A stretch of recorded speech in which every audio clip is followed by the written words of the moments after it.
नमस्कार। आज के इस विशेष ऐतिहासिक विश्लेषण में आपका स्वागत है। चलिए, आज एक बेहद अद्भुत सफर पर निकलते हैं। हम किसी आम विषय पर बात नहीं करने वाले, बल्कि दुनिया की सबसे प्राचीन, सबसे समृद्ध और सच कहूं तो सबसे गहरी सभ्यताओं में से एक को खंगालने वाले हैं। एक ऐसी सभ्यता जिसने मानव इतिहास की पूरी दिशा ही बदल कर रख दी।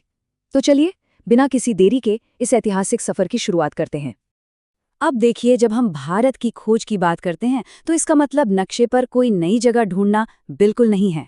इसका असली अर्थ है उस महान और प्राचीन विरासत को समझना जिसे कभी पूरी दुनिया सोने की चिड़िया कहती थी। ये कोई जमीन का टुकड़ा नहीं, बल्कि एक जीवंत राष्ट्र था जिसने दुनिया को ज्ञान, विज्ञान, गणित, योग और मानवता का एक ऐसा संदेश दिया जो आज भी गूंजता है। सच कहूं तो ये खोज असल में एक पूरी सभ्यता की आत्मा की खोज है। इस महाकाव्य जैसी कहानी को हम 5 आसान हिस्सों में समझेंगे। सबसे पहले इसकी प्राचीन नींव, फिर कैसे यह ज्ञान का एक बड़ा केंद्र बना, उसके बाद मध्यकालीन संस्कृति और साम्राज्यों का दौर, फिर औपनिवेशिक काल का कड़ा संघर्ष और अंत में आधुनिक भारत का शानदार पुनरुत्थान।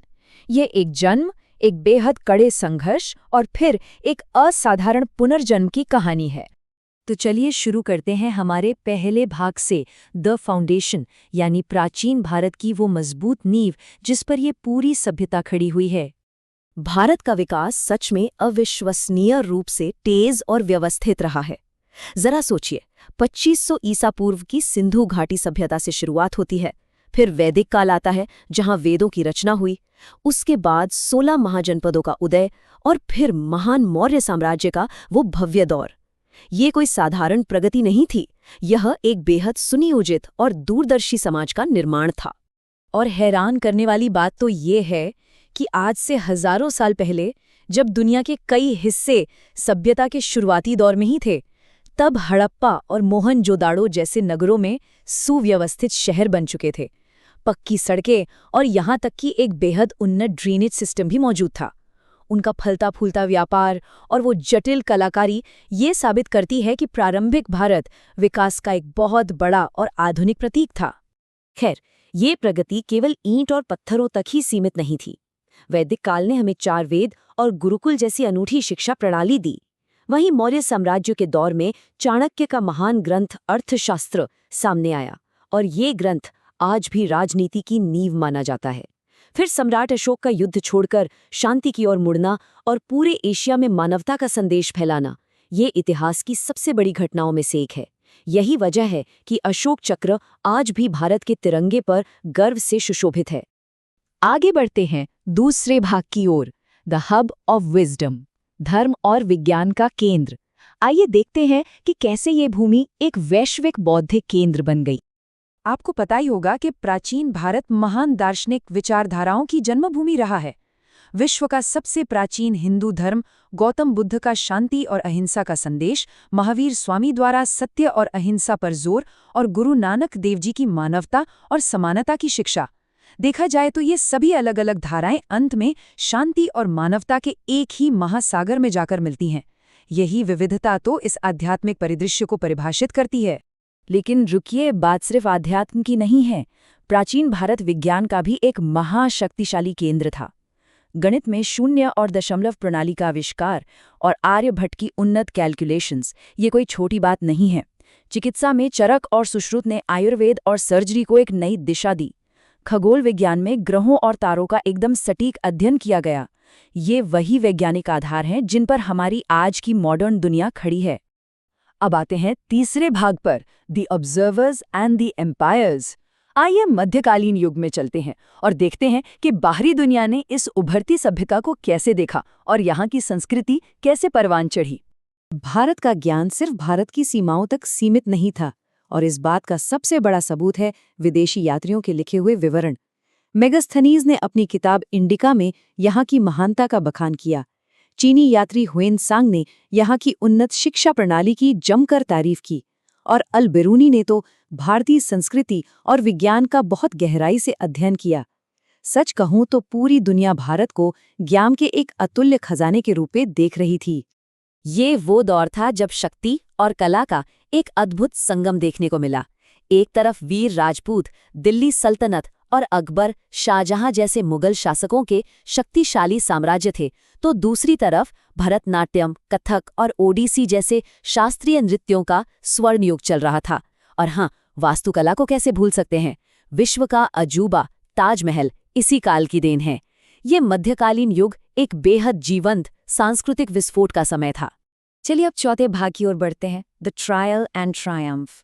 देखिए, इतिहास की किताब में सिर्फ सुनहरे पन्ने नहीं होते, कुछ बेहद अंधेरे पन्ने भी होते हैं।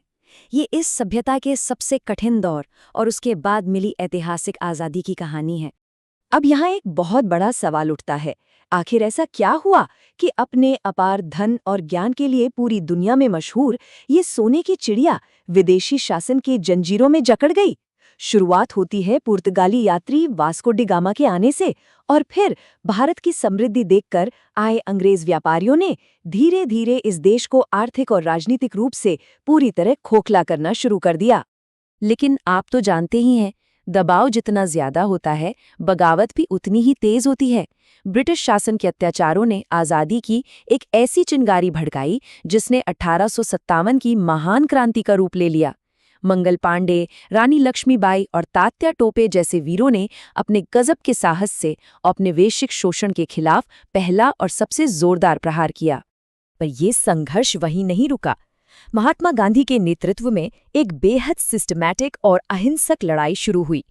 असहयोग आंदोलन से लेकर नमक सत्याग्रह और फिर अंग्रेजों को देश छोड़ने पर मजबूर करने वाला भारत छोड़ो आंदोलन, इन्हीं क्रमिक कदमों का नतीजा था कि 15 अगस्त 1947 को भारत आज़ाद हुआ और जवाहरलाल नेहरू पहले प्रधानमंत्री बने। आखिरकार सभ्यता ने अपना खोया हुआ गौरव वापस पा लिया था। और अब हम पहुंच गए हैं अपने आखिरी भाग पर, द रीसर्जेंस, यानी आधुनिक भारत और उसका भविष्य। आज़ादी मिलते ही पुनरुत्थान के एक बिल्कुल नए युग की शुरुआत हुई। अगर आप ध्यान से देखें तो प्राचीन काल और आधुनिक भारत के बीच ज्ञान का एक अटूट धागा आज भी जुड़ा हुआ है। एक तरफ प्राचीन नालंदा विश्वविद्यालय है जो चीन और कोरिया तक के छात्रों को आकर्षित करता था, और दूसरी तरफ आज का आधुनिक इसरो जो चंद्रयान और मंगलयान जैसे मिशंस के जरिए पूरी दुनिया में भारत का परचम लहरा रहा है। ऐसा लगता है जैसे ज्ञान की वो प्राचीन आत्मा आज सीधे अंतरिक्ष में उड़ान भर रही है। और सिर्फ अंतरिक्ष ही नहीं, अर्थव्यवस्था के मोर्चे पर भी एक अभूतपूर्व उछाल देखने को मिल रहा है। तेजी से बढ़ता आईटी सेक्टर, मजबूत कृषि, शानदार औद्योगिक विकास और आज का booming startup ecosystem. Digital India और मेक इन इंडिया जैसी पहलों को दुनिया की सबसे युवा आबादी अपनी गजब की ऊर्जा से आगे बढ़ा रही है। सच में रोज नए रिकॉर्ड बन रहे हैं। लेकिन भारत सिर्फ अर्थव्यवस्था और तकनीक का नाम नहीं है। अनगिनत भाषाओं, अलग अलग खानपान और परंपराओं के बावजूद यहाँ सभी धर्मों और त्योहारों को बराबर की अहमियत मिलती है। चाहे वो दिवाली हो, होली, ईद, गुरुपर्व या फिर क्रिसमस, हर त्योहार पूरी एकजुटता के साथ मनाया जाता है। ये विविधता में एकता का सबसे खूबसूरत उदाहरण है। और अगर भूगोल की बात करें तो भारत की प्राकृतिक सुंदरता सच में अकल्पनीय है। उत्तर में देश की रक्षा करता विशाल हिमालय, करोड़ों की आस्था का केंद्र गंगा नदी, राजस्थान का रेतीला रेगिस्तान, केरल की शांत घाटियां और कश्मीर की वो बेमिसाल खूबसूरती। और इस पूरी प्राकृतिक और सांस्कृतिक विरासत की हिफाजत के लिए 24 घंटे तैयार है भारत की सेना, जो दुनिया की सबसे ताकतवर सेनाओं में से एक है।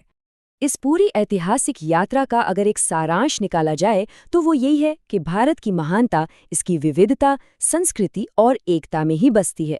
ये वो जमीन है जहां बुद्ध ने शांति का संदेश दिया, जहां चाणक्य ने राजनीति सिखाई और जहां गांधी ने दुनिया को अहिंसा का एक नया रास्ता दिखाया। ये सभी इस सभ्यता की आत्मा के असली शिल्पकार हैं। तो अब जैसे जैसे भारत 21वीं शताब्दी में एक बड़ी विश्व शक्ति बनने की ओर तेजी से कदम बढ़ा रहा है, एक बड़ा दिलचस्प सवाल सामने आता है।